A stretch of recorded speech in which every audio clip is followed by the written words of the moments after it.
Meus amigos, em João 7,46, nós temos aqui um fato bem surrealista.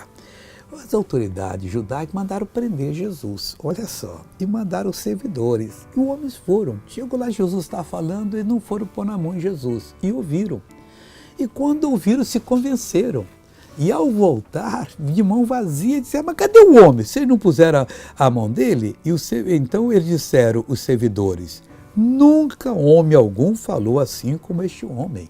É preciso que as pessoas que dizem que não creem em Deus, a gente tem que respeitá-las. Talvez o sofrimento seja tão grande e o que haviam falado de Deus seja tão desvirtuado da verdade que elas tentaram crer e não aconteceu nada. Aí ficaram tristes, insatisfeitas e disseram, vou abandonar, Deus não existe. Não, Ele existe. O Senhor Deus é poderoso. O Senhor Deus cumpre a palavra dEle integralmente. E não tem como. Ouviu Jesus falar, muda-se completamente. Você já mudou ouvindo Jesus falar? Veja uma pessoa que foi abençoada, a vida dela mudou. O dedo aqui tremia muito.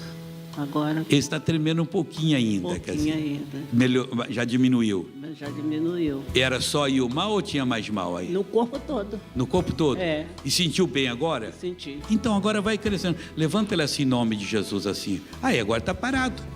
Em nome de Jesus. Em nome de Jesus. Agora eu quero orar com você. Oh, meu Deus querido, é tão bonito, lindo, poderoso ouvir a tua voz, escutar a tua mensagem, receber a tua revelação. Meu Deus, eu peço agora que o Senhor toque nesta vida, que o Senhor opere essa pessoa, que o Senhor desfaça todo o mal que está na vida dela. Em nome de Jesus, sai todo o mal, em nome de Jesus. Deus te abençoe.